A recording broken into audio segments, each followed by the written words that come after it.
प्यारे बच्चों नमस्कार। तो मेरे प्यारे साथियों, आज हम पढ़ने वाले हैं क्लास 11 मैथ्स एक्सरसाइज 1.5 चल रहा था हम लोग का। क्या चल रहा था सर? एक्सरसाइज 1.5, ठीक है, का क्वेश्चन नंबर 5 तक सॉल्व हो चुका था। आज हम क्वेश्चन नंबर 6 और 7 को समाप्त कर देंगे और भाई ये प्रश्नावली 1.5 आज खत्म हो जाएगी। फिर उसके बाद हम लोग विविध प्रश्नावली पर चलेंगे, ठीक है। तो बहुत ही शानदार क्वेश्चन है, ये थोड़ा टफ भी है, लेकिन आप लोग को ऐसा बता दूंगा कि भाई टफ 1% भी नहीं लगेगा, ठीक है। तो फटाफट से आ जाइए और अपने दोस्तों के पास शेयर भी जरूर कर दीजिए, ठीक है, ताकि उनको भी इस क्लास के बारे में पता चल सके। अगर आपको समझ आएगा तब, ठीक है, आपको समझ आएगा तो आप जरूर भेजेंगे, ठीक है, अपने दोस्तों के पास। तो आइए फटाफट से क्वेश्चन नंबर 6 को पूरा धुआं बनाकर उड़ा देंगे, ठीक है। देखिए क्वेश्चन नंबर 6 है, मान लीजिए कि आपको मानना है, क्या मानना है सर? मान लीजिए कि किसी समतल में स्थित, कोई समतल है, उस पर स्थित समतल में स्थित सभी त्रिभुजों का समुच्चय, सभी त्रिभुजों का समुच्चय सार्वत्रिक सार्वत्रिक समुच्चय U है। यानी जो सभी त्रिभुजों का समुच्चय है वो सार्वत्रिक समुच्चय है, सार्वत्रिक समुच्चय U है। यानी U हमारे पास गिवन है। अब लिखेंगे हम हल, यानी सॉल्व। हल लिखेंगे मेरे प्यारे, जो U बराबर हमारे पास गिवन है, क्या गिवन है? सभी त्रिभुजों का समुच्चय, सभी त्रिभुजों का, सभी त्रिभुजों का समुच्चय। यानी U आपके पास गिवन है, सभी त्रिभुजों का समुच्चय। अब सभी त्रिभुज में कौन कौन से आ जाएंगे मेरे दोस्त?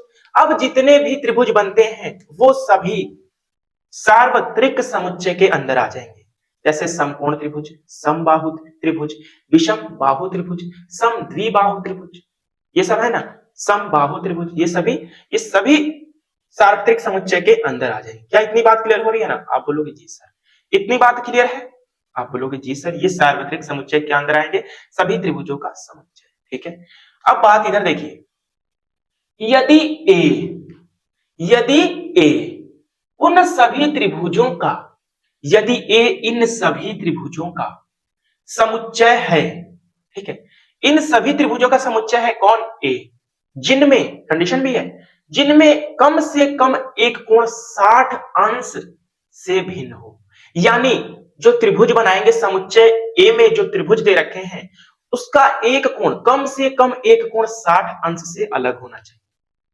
दो भी हो सकता है, कम से कम एक बोला है, ठीक है ना, एक से कम नहीं होना चाहिए, एक से ज्यादा हो सकता है, ठीक है ना। देखिए एक बार और प्रयास करिए समझने का।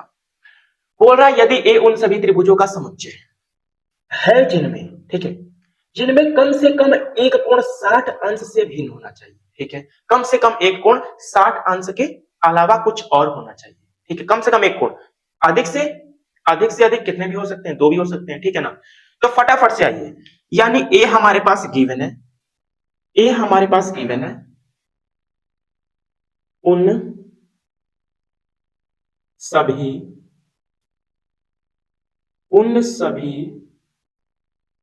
त्रिभुजों का, उन सभी त्रिभुजों का समुच्चय जिनमें कम से कम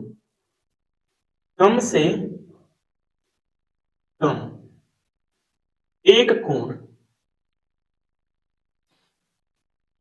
60 अंश से भिन्न है, 60 अंश से भिन्न है, ठीक है। क्या इतनी बात क्लियर हो गई? क्या इतनी बात क्लियर होगी मेरे भाई कि जो समुच्चय ए है इसमें ऐसे त्रिभुज हैं जिसका एक कोण, यानी कम से कम एक कोण, जिसका कम से कम एक कोण 60 अंश से भिन्न है, यानी 60 अंश के अलावा कुछ और है, ठीक है। तो जरा देखिए, तो भाई आगे बोल रहा है तो ए डैश क्या है, यानी हमसे पूछा है ए डैश पूछा है, तो ए डैश क्या आ जाएगा? जरा दिमाग लगाकर बताएंगे क्या? मैं बता दे रहा हूं, ठीक है। अब मान लीजिए मेरे प्यारे भाई, आपके पास सभी त्रिभुज हैं, ठीक है, यू है सभी त्रिभुज। जैसे एक मान लो पहले समकोण त्रिभुज बनाता हूं, ठीक है, समकोण त्रिभुज में एक कोण क्या होता है? 90 डिग्री का होता है। अब बाकी कुछ भी रख दो भाई, लेकिन तीनों का कोण कितना होना चाहिए? 180 होना चाहिए, कुछ भी नहीं रखना, बस ऐसा रखना है कि ये दो कोण मिलाकर और इसको मिलाकर 180 हो जाए। तो जैसे मान लो यहाँ पर हम रख दे रहे हैं 60, इसको रख दे रहे हैं 30, ठीक है। तो ये बताइए ये समुच्चय जो है, ये समुच्चय त्रिभुज जो बनाया हूं मैं, ये सार्वत्रिक समुच्चय के अंदर आएगा और समुच्चय ए के भी अंदर आएगा। क्यों आएगा सर समुच्चय ए के अंदर? क्योंकि क्योंकि मेरे प्यारे दोस्त इसमें कम से कम एक कोण 60 अंश से भिन्न है। देखिए यहाँ पर 60 अंश से भिन्न ये वाला कोण है, ये वाला भी कोण है कि नहीं है? आप बोलोगे जी सर, ठीक है ना। तो इतना बात क्लियर हो रहा है ना। तो ये समुच्चय ए के अंदर भी आ जाएगा। अब जैसे मान लो एक मैं और त्रिभुज बनाता हूं, ये मान लो मैं 60 अंश दे दिया, इसको भी मैं 60 अंश दे दिया, तो क्या आप इसको इसको 60 अंश के अलावा कुछ और दे सकते हो? नहीं दे सकते। क्यों सर? क्योंकि इसको भाई अगर 70 दे दोगे, मान लो इसको 70 दे दिया आपने, इसको 70 दे दोगे तो भाई तो तीनों का कोण कितना हो जा रहा है? आप लोग सर 190 हो जा रहा है, जो कि गलत है, त्रिभुज बनेगा ही। प्रत्येक त्रिभुज के कोणों का मान, तीनों कोणों का मान कितना होता है? 180 अंश के इक्वल होता है ना। त्रिभुज के तीनों अंत कोणों का योग 180 अंश। तो भाई इसको भी आपको 60 डिग्री रखना पड़ेगा।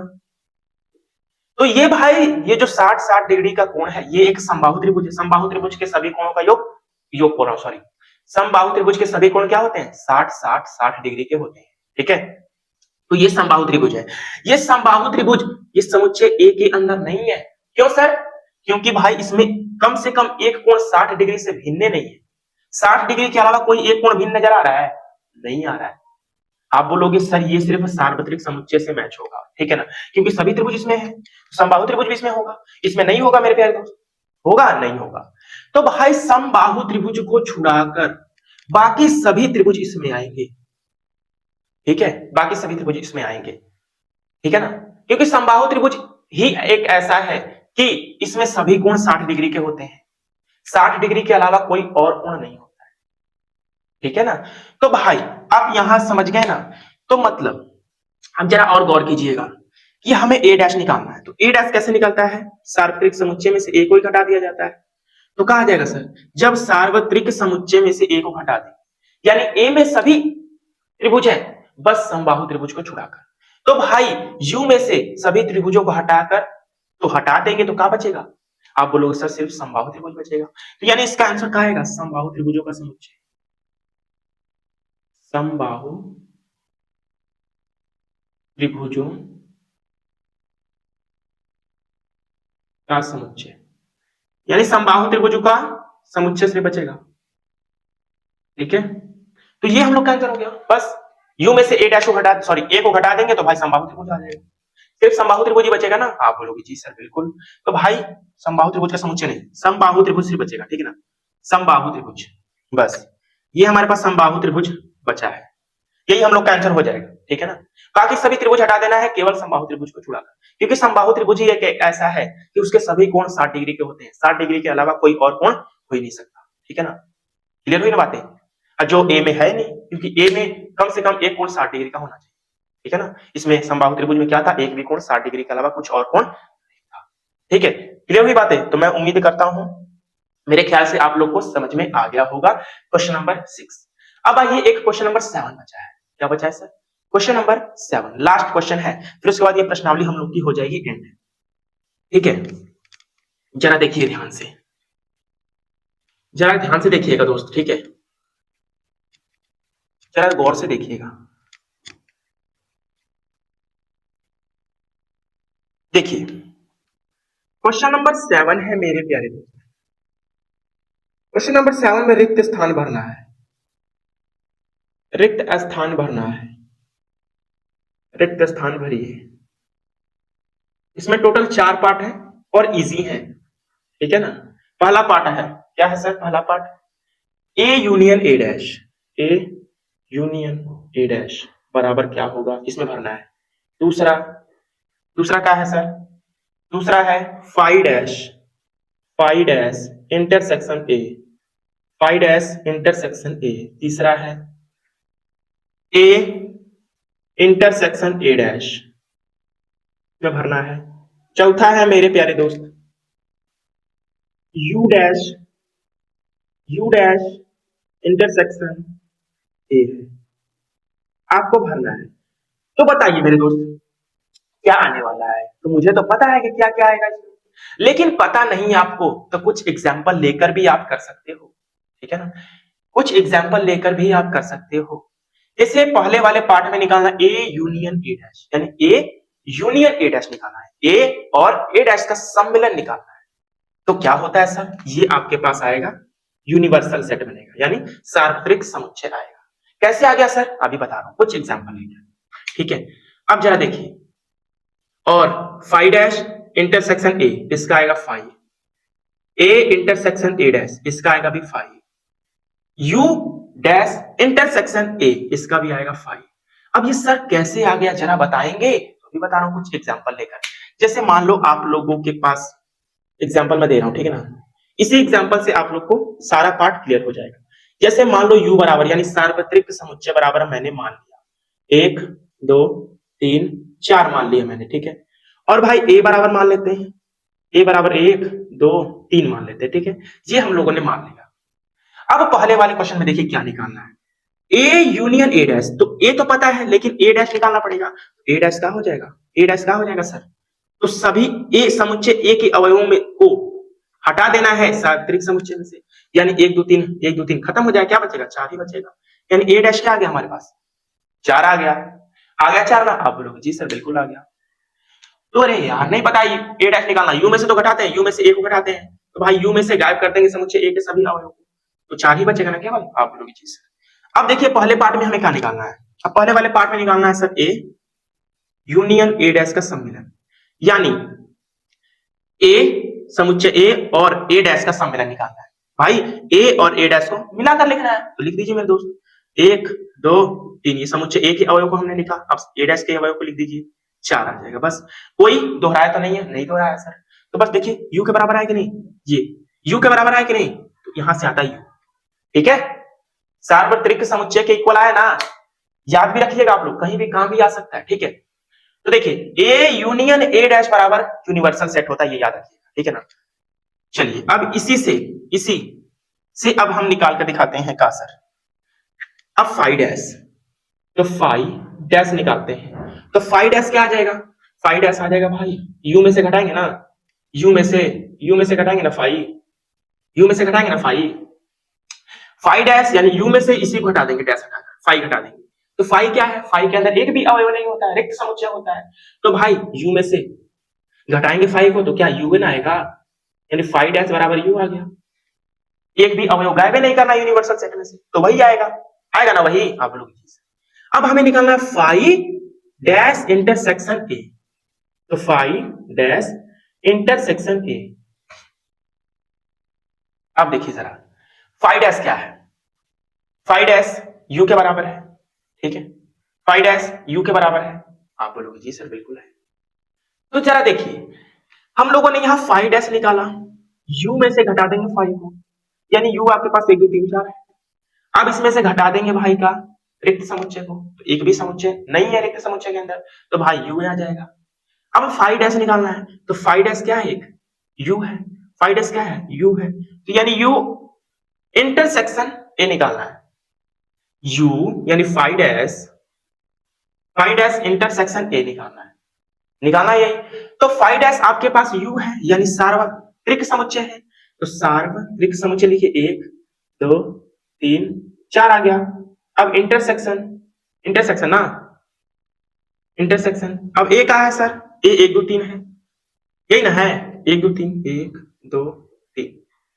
अब देखिए जरा कि अब इंटरसेक्शन निकालना है ना, तो कुछ कॉमन है, जी बिल्कुल है, एक दो तीन है, एक दो तीन कॉमन है, तो ये ए के इक्वल आ रहा है, अरे हमने फाइव लिख दिया यार, गड़बड़ी हो गई क्या कहीं, जब फाइव डैश निकालोगे यहाँ फाइव डैश ए, सही है ना क्वेश्चन, फाइव डैश इंटरसेक्शन ए, तो फाइव डैश इंटरसेक्शन ए, तो फाइव आना चाहिए, तो कैसे ये एक दो तीन आ रहा है, कहीं गड़बड़ कर दिया क्या हम लोग, क्या बताइए जरा, तो यहाँ पर ए डैश है क्या, यहाँ पर ए डैश है क्या मेरे प्यारे दोस्त, बताइए जरा, नहीं ए डैश नहीं है, तो भाई फाइव डैश हम लोगों ने सही निकाला ना, फाइव डैश यानी यू में से ही घटा देंगे भाई, यू में से ही घटा देंगे ना फाइव को, कुछ भी निकाल जाता भाई, फाइव डैश निकालना यानी यू में से घटा देंगे फाइव को, ठीक है, तो फाइव यू में से घटा देंगे भाई, तो यू आएगा, तो फाइव डैश बताइए, कहीं दिक्कत होगी क्या मेरे दोस्त? फाइव डैश बराबर यू माइनस फाइव, ठीक है। तो फाइव जो होता है वो रिक्त समुच्चय होता है, उसके अंदर एक भी अवयव नहीं, तो घटाते हैं हम तो ए के बराबर आना चाहिए क्या? फाइव गलत हो गया क्या? हाँ, यहाँ पर फाइव नहीं होगा, ठीक है, यहाँ पर फाइव नहीं होगा, यहाँ पर ए होगा, सॉरी, ठीक है। यहाँ पर ए होना चाहिए, देखिए एक दो तीन कॉमन है, एक दो तीन कॉमन है, तो क्या आएगा? एक दो तीन आएगा। किसके बराबर है? एक दो तीन, ए के बराबर है, तो ये आ गया भाई ए, ठीक है, ये ए आ गया, यहाँ पर ए आएगा, सॉरी, ठीक है ना। क्षमा मांगना चाहूंगा आप लोगों से, यहाँ क्या आएगा? ए आएगा, ठीक है, फाइव नहीं आना चाहिए। अब जरा देखिए, अब यहाँ पर ए इंटरसेक्शन ए डैश निकालना है, तो ए डैश हमारे पास चार है और ए क्या है? एक दो तीन है, तो ए और ए डैश का इंटरसेक्शन यानी कॉमन चीज, तो कॉमन कुछ है नहीं है, तो इसका मतलब फाइव, ये ठीक है, फाइव होगा। अब चौथे वाले में क्या निकालना है? ये ए होगा मेरे प्यारे दोस्त, ठीक है ना। देखिए अब you dash intersection A, you dash निकालते हैं पहले, यू डैश यानी यू में से ही घटा देंगे यू को, यू में से ही घटा देंगे यू को, तो क्या आ जाएगा? यू डैश फाइव आ जाएगा, फाइव आ जाएगा ना, यू डैश फाइव आ गया। यू में से यू को गायब कर देंगे यानी सब गायब कर देंगे, तो क्या बचेगा? फाइव ना बचेगा, तो यू डैश फाइव आ गया। अब फाइव इंटरसेक्शन ए निकालना है, तो फाइव इंटरसेक्शन ए निकालना है, तो यानी फाइव यानी रिक्त समुच्चय, इंटरसेक्शन इंटरसेक्शन। अब ए की वैल्यू एक दो तीन है, एक दो तीन है ना, ए की वैल्यू एक दो तीन, तो भाई इंटरसेक्शन मतलब कॉमन, तो कॉमन कुछ दिख रहा है? नहीं दिख रहा है, तो ये फाइव आएगा, कुछ नहीं कॉमन है, तो ये इसलिए गया। यानी पहले का उत्तर आएगा यूनियन, तो सॉरी यूनिवर्सल सेट, दूसरे का ए, तीसरे का फाइव और चौथे का भी फाइव, ठीक है। तो आज की क्लास होती है हम लोग की समाप्त, ठीक है ना। तो अब मिलता हूं आप लोगों से कल की क्लास में विविध प्रश्नावली के साथ। अगर क्लास अच्छी लगी तो अपने दोस्तों के पास शेयर जरूर करिए, ठीक है। तब तक के लिए नमस्कार दोस्त, जय हिंद, जय भारत।